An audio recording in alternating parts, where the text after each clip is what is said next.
Hola, ¿cómo están? Soy Macario Lozano y este es su programa Jornada 2030. Gracias por estar con nosotros, por acompañarnos, Violeta.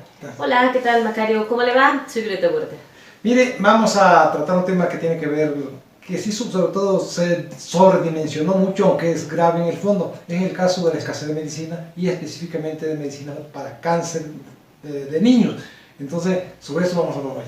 Así es, se ha generado, bueno, todo un problema, un escándalo, molestia, por supuesto, también por parte de papás de niños con cáncer, con este tema de que se dejaron supuestamente de surtir medicamentos, de que no había, y bueno, se responsabilizó al gobierno federal, que después salió a dar una respuesta diciendo pues que había todo un complot, que detrás de esto había intereses muy fuertes con algunas empresas que eran quienes estaban deteniendo junto con algunas autoridades médicas el tema de los medicamentos. Mire, el caso de los padres que protestaron y siguen protestando por la falta de medicamentos para sus hijos, creo que ya no faltan afortunadamente estos fármacos, pero tenían razón desde el punto de vista de padres, es decir, los hijos, no importa por las razones que fueran que no hubiera medicamentos, si era boicot, si es condenable que haya habido boicot, pero los padres tenían razón en protestar, porque eran sus hijos, necesitaban un medicamento y no lo tenían. Ahora, había que verlo efectivamente en el contexto más general, por qué se dio esto. Es decir, el nuevo gobierno afectó intereses poderosísimos, criminales en realidad, porque son los que lucraban con la venta de medicamentos. De acuerdo con lo que oficialmente ha dicho la Secretaría de Salud, que compraban unos medicamentos que valían 600 pesos, hasta en 6,000 o hasta 8,000 pesos, una caja de pastillas que valían 60 pesos, la pagaban 400 o 500 pesos. Entonces, al quitarle todo eso, hubo una reacción virulenta y yo creo que la propia desesperación de los padres de familia fue manipulada por esas campañas. Sí, bueno, salieron también las autoridades de hospitales a hablar, y uno de los señalamientos que daban también es que hay al menos un medicamento que tiene escasez mundial. Entonces esto pues también es un asunto grave, que quizá tendría que haberse dado a conocer antes de todo esto, antes de señalar solamente pues incapacidad y responsabilidad del gobierno federal como si ellos los hubieran quitado. Yo no creo que exista alguien de verdad que diga quítenles los medicamentos y sobre todo a pequeños y con cáncer, ¿no? Es algo, evidentemente que los papás tienen toda la razón del mundo, por supuesto, en protestar, y aquí son las autoridades quienes tienen que dar respuesta a estos reclamos, porque pues no se pueden quedar sin estos medicamentos, es algo prioritario, y bueno, parece que el tema ya está. Tendrán que venir investigaciones por todas las declaraciones que ha hecho el gobierno federal, encabezado por el presidente Andrés Manuel López Obrador, en torno a estas posibles complicidades, intereses de empresas, entre otras cuestiones, y también sería muy bueno que transparentaran todo esto y dieran a conocer cuál es el ahorro, si realmente están mejorando las compras, y bueno, que no solamente se queden declaraciones, sino que después pasen a los hechos y existan documentos que comprueben lo que ellos han comentado. Sobre todo yo creo que sí se utilizó este problema que fue real, aunque haya sido inventado. La cuestión es que si un niño necesitaba medicamento y lo estaban escondiendo, pues sería un problema real para el niño que no tiene medicamento, aunque fuera artificial pues desde el punto de vista de que existía el fármaco. Pero de todos modos se utilizó esto para hacer una campaña contra el gobierno de desgaste. Tenía que ver con los intereses de los que vendían medicamentos, pero también con los que recibían servicios subrogados del gobierno, es decir, los gastos mayores de los altos funcionarios que tenían gastos mayores y que se curaban en los hospitales de la entidad privada. Y algunos de estas cadenas de hospitales tienen medios informativos que son precisamente los que son más virulentos en esta campaña. O sea, no es nada casual, pues no es nada casual. Hospitales privados. O sea, ahora, y toda esta campaña jamás se habló de que, nunca se criticó pues que compraran un medicamento de 600 en 8,000. Entonces, nunca se habló, nunca se criticó, se sigue sin criticar esta corrupción desmesurada, inhumana. Creo que es criminal en todas partes, pero en el caso de cuando se lucra con la salud de la gente y de la población más pobre, pues sí no tiene nombre. Que es algo que se tiene que investigar. Finalmente no basta con hacer los señalamientos de que había sobreprecios y que las sesiones de hemodiálisis se cobraban, bueno, en un porcentaje muy superior a lo que realmente cuestan.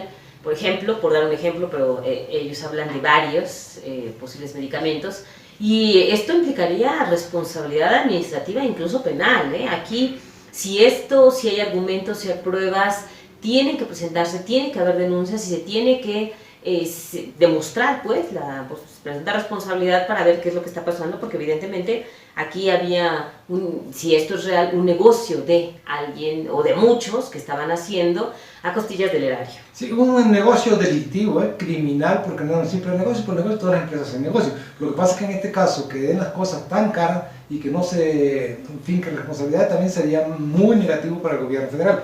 Y la sociedad tampoco no quedaría contenta. Y yo no creo que el gobierno federal se atreva a hacer estos señalamientos si no tiene las facturas, pues. Ahora, este gasto generalmente se aplicaba en los estados, pero con fondos federales, porque el gobierno federal, el gobierno federal le entregaba a los estados fondos en materia de salud. Y desde luego, pero tienen que investigarse, tienen que castigarse, tienen que sancionarse, como tú dices, penalmente si es necesario, pero también resarcir lo que se llevaron, ¿no? Porque era un robo descarado que no podía atribuirse a desconocimiento ni a inocencia de los funcionarios. ¿Cómo cree que si ellos manejan medicamentos, saben cuánto cuestan en las farmacias y los van a comprar 10 veces más de lo que valen? Pues es porque hay corrupción. Sí, bueno, y las empresas, si realmente pues también cometieron alguna falta, las empresas también tienen que ser sancionadas. El sistema anticorrupción actual también habla de este tema, de que también ya los particulares pueden ser sancionados e incluso boletinados, para que las áreas de gobierno no hagan contrataciones, adquisiciones con ellos. Esto también se tiene que dar a conocer, porque pues muchas veces pasa, un particular puede cometer un acto de corrupción, pero lo puede cometer cualquiera, ¿no? Un servidor público también, y no pasa nada. Ahora tiene que pasar algo, tiene que haber consecuencias, y lo ideal sería también que se exhiba, que se dé a conocer, evidentemente que se demuestre primero, y después pues también que estas empresas queden boletinadas, pues no puede ser que si cometen una falta tan grave puedan seguir trabajando como si nada, con gobiernos estatales, con los municipios, con quien sea. Yo creo que no debe haber cacería de brujas, pero tampoco impunidad. Yo creo que tiene que aplicarse la ley, tiene que hacerse valer el Estado de Derecho, porque además en este caso también serviría como una especie de escarmiento para inhibir conducta futura, ¿no? Sí, evidentemente, porque además el sistema de salud todos sabemos que tiene carencias, que tiene problemas, y si esto era uno de los problemas que tiene, pues se tiene evidentemente que trabajar para erradicarlo. Así es. ¿No? Vamos a un corte, regresamos. Información inteligente.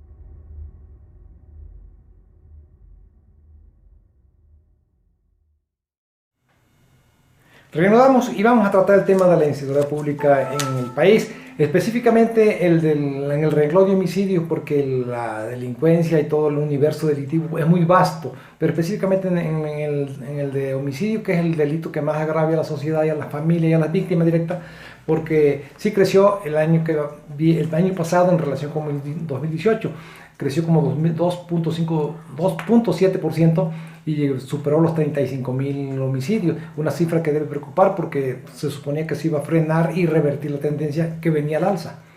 Sí, así es. Lamentablemente los homicidios dolosos, que estamos hablando pues de muertes violentas, homicidios que se hacen no en un accidente de tránsito, sino de forma intencional, pues, y normalmente son con violencia porque pues derivan de algún otro hecho delictivo que puede ser un asalto, por ejemplo, entre otros, no han disminuido. Es un tema importante porque pues lamentablemente a partir de esto nos damos cuenta de los niveles de inseguridad y de violencia que estamos viviendo, que no se han detenido, y que esto tiene que ver, como nosotros lo hemos recalcado, con los 3 niveles de gobierno: con el gobierno federal, que tiene una estrategia, pero también con los gobiernos de los estados y con los propios municipios, porque todos, los 3, cuando hicieron campaña y después cuando llegaron, ofrecieron que era uno de los principales problemas que iban a combatir. Sí, tanto gobernadores como alcaldes, y de luego también el gobierno federal. Pero aquí lo que también hay que necesario señalar y aclarar, porque se dice que creció mucho y que se puso récord. Efectivamente, cada día cuando hay un homicidio de más de un año para otro, ya impone un récord. Desafortunadamente, desgraciadamente,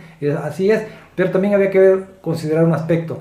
En el 17 los homicidios crecieron más de 26%. En el 18 crecieron, que fue donde ya venía una tendencia a la baja en el ritmo de crecimiento, no en el número de homicidios, sino en el ritmo de crecimiento. Todavía crecieron en el 18 16.6%, en esta ocasión crecieron 2.7%. Puede considerarse, según como que se quiera ver, que disminuyó el ritmo en que venía creciendo los homicidios, ¿no? Ojalá y este año ya pues, se frene y se revierta. Sí, sería lo ideal. Evidentemente, el México violento pues no ha parado, el México inseguro tampoco, pero esto refleja pues no sí incapacidad para terminar con este problema, falta de acciones, pero de todos los niveles de gobierno. Y aquí hay que responsabilizarlos a todos, hay que exigirle cuentas a todos, porque de repente hay muchos medios y comunicadores, sobre todo aquí en el Estado, que se van solamente con el tema nacional para exigir, subirse al tren de exigirle todo al presidente, y está bien, hay que exigirle, pero se olvidan de que hay gobernador y de que cobra muy bien, de que está trabajando y supuestamente tendría que dar resultados, o de que tenemos alcaldes que también cobran muy bien, que también tienen cuerpos policíacos preventivos, por supuesto, pero que no están haciendo lo que les toca. Aquí la exigencia tiene que ser a todos. No, además, no solamente ganan bien ellos, tienen altos presupuestos destinados a la seguridad pública, incluso con fondos federales, por una parte, ¿no? Por la otra, también estos 35.000, más de 35.000 homicidios, casi 35.400, son la mayoría, casi todos, quizás solamente una ínfima parte, son delitos federales. O sea, correspondía haberlos evitado y castigarlos a los gobiernos de los estados, a las procuradurías, y evitarlos, son del fuero común, y no son delitos del fuero federal, pues. Entonces, eso también había que verlo, porque no se considera eso, se considera todo como si fuera la responsabilidad del gobierno federal, este problema. Sí, y algo de lo que más lacera muchas veces es el robo, las lesiones, que son los delitos que más se cometen en número, al menos, y son del fuero común. Esto le corresponde, como tú mencionas, a los gobiernos locales, y pues muchas veces nos olvidamos, nos vamos, en todo responsabilizamos solo al gobierno federal, que sí tiene responsabilidad, pero también están los gobiernos estatales y los municipios, y este tema de que supuestamente venían trabajando ya desde hace años con el mando único, que no ha funcionado, con ese tema de que ya los cuerpos policíacos tendrían que haber estado pues depurados y tampoco lo están, y bueno, ahora viene una Guardia Nacional que veremos qué resultados puede estar dando. Esperamos que buenos, porque no puede seguir la situación así, ¿no? Y también queremos hablar sobre lo que es la concentración de la riqueza y la expansión de la pobreza en el país. De acuerdo con cifras de los organismos mundiales, en el país la desigualdad es 38 veces mayor que en los países desarrollados, sobre todo Suiza, Noruega, Dinamarca, todos esos países que tienen un sistema muy equitativo en la distribución de la pobreza. Aquí, según la última información de Oxfam, una organización mundial que tiene su representación en México, dice que los 6 más ricos del país tienen la misma fortuna que lo que tienen 65 millones de pobres.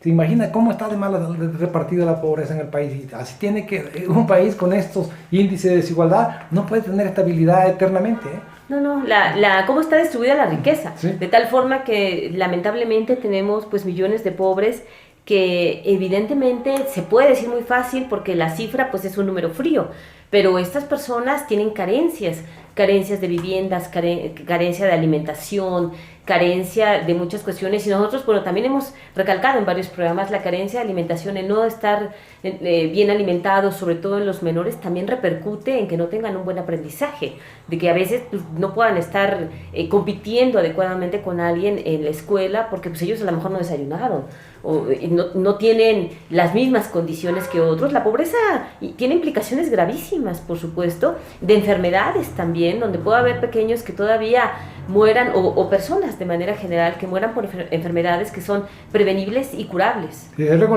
un niño desnutrido pues no asimila los conocimientos que asimilan los otros, y consecuentemente ya en su vida profesional de adulto está en desventaja frente a los otros, que sí se alimentan y que sí estudian y aprenden, ¿no? Y luego si son pobres y son indígenas, a veces lamentablemente todavía sigue siendo una peor desigualdad. La discriminación aparte, ¿no? Así es. ¿Sí? Y de luego también queremos referirnos a esto que está pasando en Morena, sobre todo su desaparición del espectro político de los partidos. Mira, en el mundo entero no hay un ejemplo de un partido que gane el poder y se desvanezca, como ocurrió con Morena. Los partidos que ganan el poder en cualquier parte, incluso cuando lo ganan por la vía de las armas, que partidos apoyan las luchas armadas y triunfan, se fortalecen, se expanden y desde luego adquieren mayor influencia en el debate también. Aquí es todo lo contrario.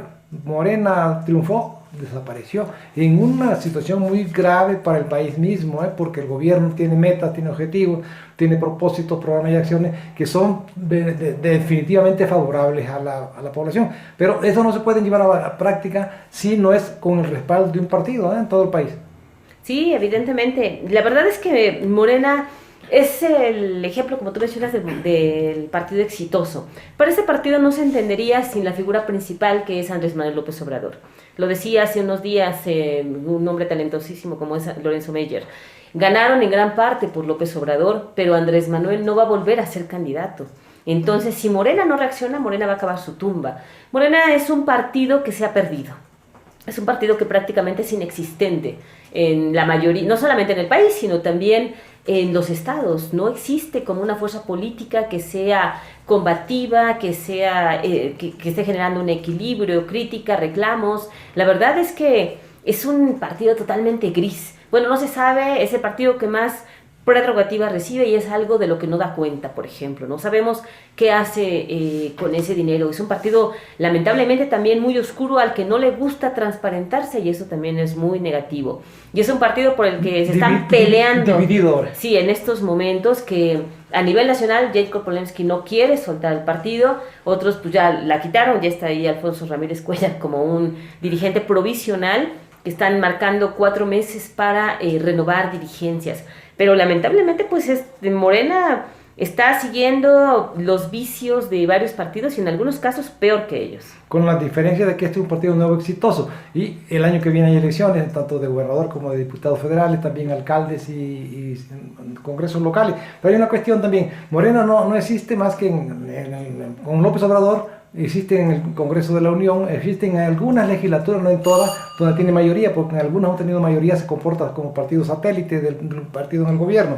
Y desde luego no existe en los municipios también que gobiernan, hay muy pocos existe Morena, muchos siguen con sus mismos vicios de siempre, muchos porque vienen de otros partidos. Y es lamentable para el país, es grave, no es bueno, pues sus adversarios pueden alegrarse porque les significa ventaja. Pero la verdad es que la población, la sociedad mexicana no debe ver con indiferencia lo que está pasando en ese partido.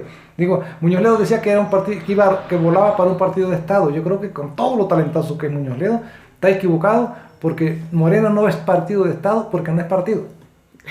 Sí, no, ni siquiera actúa como un partido. Sí. Y está basado solamente en la figura de Andrés Manuel López Obrador. Andrés Manuel ya es presidente, va a dejar de ser presidente, no va a volver a ser candidato y Morena tiene que ver más allá de todo eso. A mí me parece que una cuestión de falta de sentido común, dice Jacob Polensky que no puede haber elecciones porque no hay un padrón. Pues es que ella es la culpable de que no haya un padrón, ella es la responsable de hacerlo el padrón. Ya pasó año y medio de las elecciones y que ganaron y no pudo hacer un padrón, ni siquiera depurar un padrón que tenía 3 millones, porque está sin depurar, ni eso pudo hacer.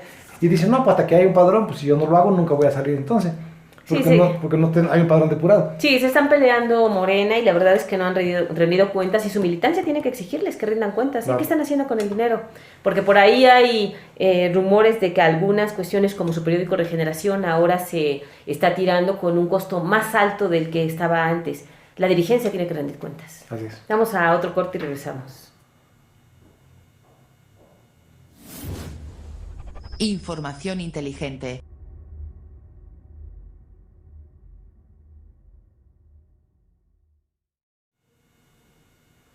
Seguimos, hoy comentamos temas locales, nos vamos a referir específicamente a lo que ocurrió, lo que va a hacer el gobierno del estado, del gobernador Alfredo del Mazo. Va a endeudar al Estado de México con 22,000 millones de pesos adicionales por créditos con bancos, pero también con esa contratación del servicio de los famosos asociación público-privada para el mantenimiento de carretera, que son como cerca de 16,000 millones de pesos y otros 6,000 millones de pesos de crédito del banco. Pero esto representa un aumento del 57% sobre la deuda tradicional que tiene con los bancos. Debe casi 39,000 millones de pesos y eso representa estos 57% que va a endeudar y ya lo autorizó la Cámara. Sí, la legislatura le autorizó al gobierno del estado que a partir de este año contrate endeudamiento que supuestamente el gobierno estaría destinando a obra pública. Sus argumentos es que ante el panorama económico, pues requería contratar créditos para poder realizar obras y para poder dar empleo. Esto implicaría que este año el Estado de México, pues sí tendría que tener un crecimiento, sí tendría que estar pues mejorando en todo el entorno económico con este crédito que está solicitando. Y aparte el esquema de asociación público-privada, que es contratar una empresa para que a través de ella se puedan mejorar rehabilitar y en muchos casos en realidad construir y reconstruir caminos, porque es en la zona sur del Estado de México, la zona más abandonada, la zona que por años no les importó a los gobiernos prácticamente, ahora se estará rehabilitando, pero evidentemente que esto va a implicar un aumento en la deuda. Grandísimo, porque tan solo por IVA, lo que va a pagar de impuestos sobre, impuesto que al valor agregado, porque lo que están manejando en la Cámara es más IVA. O sea, de puro IVA va a pagar el gobierno del Estado 2.200 millones de pesos. Es decir, 2.000 millones de pesos, 2.200 millones de pesos que no debía pagar si él hiciera ese trabajo. Si hubiera hecho ese trabajo y si no hubiera dejado nunca destrozarse esa carretera. Su omisión nos va a costar tan solo por impuesto 2.200 millones de pesos. Así es. Así que, bueno, pues imagínense, ahí está el tema de que pues la deuda en el Estado de México ha crecido y va a seguir creciendo, ¿no? Y también queremos comentar ese tema del proceso interno, bueno, el proceso que se ha abierto en la legislatura para elegir al nuevo titular del órgano superior de fiscalización. Es un tema importantísimo porque el auditor superior le puede sonar a usted como alguien lejano, pero es el que se encarga de llevar todo el tema de las auditorías, la revisión de cómo se ejercen los recursos públicos, las obras públicas que se realizan, si están bien hechas, si no. Puede recibir denuncias ciudadanas, que eso es algo también que a veces los ciudadanos quizá han desaprovechado, que pueden ir a presentar, por supuesto, y en caso de encontrar malos manejos, dar vista al Ministerio Público. Sí, desde luego, sancionar también. La lucha contra la corrupción pasa, necesaria e indispensablemente sobre el órgano superior de fiscalización, pero este órgano siempre ha tenido la misma importancia, con la diferencia de que antes no servía. Se supone que ahora va a servir, y es necesario porque, como dices, la gente lo siente lejano, pero hasta ellos fiscalizan el gasto del municipio, es decir, que se aplique bien, que se aplique con eficacia, con honestidad y con transparencia, y también que las cosas no se hagan más caras de lo que valen. Y lo que tú dices tiene razón, y es muy importante que la gente, si hace una obra que a simple vista se ve que no costó lo que dicen que costó, o que no se hizo, o que no se hizo, pues tienen que denunciarlo, tienen que decir, pues este alcalde está mintiendo, investígalo porque o se robó el dinero o no sé qué hizo, pero la obra no está, y la obra, por lo que vemos, no puede costar tanto. Entonces, todo eso es bueno que se haga. Por eso depende es muy importante quien quede al frente, ¿no? Sí, por supuesto. Y el ideal sería, digo, no es lo mejor que existe, pero es el ideal a nivel nacional, la Auditoría Superior de la Federación, las observaciones que hace, lo que ha encontrado. Lamentablemente, pues ellos hacen investigaciones y ya después es cuestión de las autoridades determinar si hay responsabilidad o no. Pero se ha allanado el camino, también hay que señalar aquí, Morena ha allanado el camino para colocar a alguien de los suyos, que es la diputada federal con licencia, Miroslava Carrillo. Aquí no hay inocencias, o sea, modificaron la ley para eliminar la exigencia de que no podía ser un legislador, auditor superior. Ella solicita licencia, ya se registró, evidentemente está entre los 6 finalistas. Hoy sale en la terna que será presentada a la Junta de Coordinación y que el jueves será votada en el Pleno Legislativo, y es muy probable que va a ser Miroslava Carrillo la próxima auditora superior. Hay dos cuestiones, evidentemente hay quien está criticando que será una auditora a modo para Morena, pero hay quien señala que también era la oportunidad de Morena de tener a alguien en quien confíe frente a un gobierno que es del PRI. Es decir, aquí la diferencia es que antes de que era Contador General de Glosa, porque antes el órgano superior de fiscalización se llamaba Contaduría General de Glosa, siempre, invariablemente, lo había nombrado el gobernador. Usaba a la Cámara como una especie de lavado institucional de nombramiento, porque tenía la mayoría en la Cámara y obviamente lo colocaba allí a quien quería el gobernador, y para que le sirviera a él, no a los intereses de la sociedad mexiquense. Consecuentemente, pues por eso, qué casualidad que en todo el tiempo que hay fiscalización, no hay presos por corruptos, más que cuando son venganzas políticas. En el caso también que por el propio gobernador dice, amuélame ese, se lo amuela. Pero de ahí para allá no me he encontrado sobre precios, no han encontrado obras mal hechas, no han encontrado enriquecimiento, no han encontrado facturas apócrifas, no han encontrado empresas fantasmas que son las que sirven para saquear el erario, pagos indebidos, obras que no se hicieron o que no se terminaron, los que reciben el anticipo por obra y se van y ya no aparecen. Nada de eso encontró hasta ahora el sistema fiscalizador del Estado de México. Entonces, porque servían al gobernador, el gobernador los nombraba a través de su mayoría de diputados en la Cámara. Entonces, hoy esa es la diferencia, que lo va a nombrar una mayoría que no es del gobernador, ¿no? No sabemos cómo vaya a resultar al final, pero yo espero que bien, porque supone que están en una estrategia general nacional de combate a la corrupción, ¿no? Evidentemente, pues habrá que ver, habrá que esperar, por supuesto, sí. Pero el reto es enorme aquí, en el órgano superior. Y también este mismo jueves estarán nombrando al nuevo titular de la Contraloría del Poder Legislativo. Hay muchos señalamientos de que esto va a ser una cuota política. Se habla de que será Joel Cruz, quien ha sido dirigente del Partido del Trabajo, y que es un acuerdo con Morena. A mí me parece muy grave que alguien de un partido que fue dirigente de partido, que en estos momentos es representante de un partido, pudiera llegar a ser contralor, porque las tareas son para verificar si hay faltas administrativas. Entonces, evidentemente que su imparcialidad estaría en duda todo el tiempo, porque pues hay gobiernos del PT, él ha sido dirigente del PT, entonces sí creo que habría un claro conflicto de interés, pero lamentablemente la ley tampoco establece un proceso como tiene que ser, por ejemplo, el auditor superior para elegir al contralor. Solamente señala que es la Junta de Coordinación la que tiene que acordarlo y definirlo. Sí, yo creo que en este caso, si resultara así, sería mucho más criticable que lo que ocurrió con la propia señora Miroslava, ¿no? Porque la verdad que sí, un dirigente partidista no puede estar al frente de un órgano que va a fiscalizar a los municipios, donde ellos tienen municipios, precisamente, ¿no?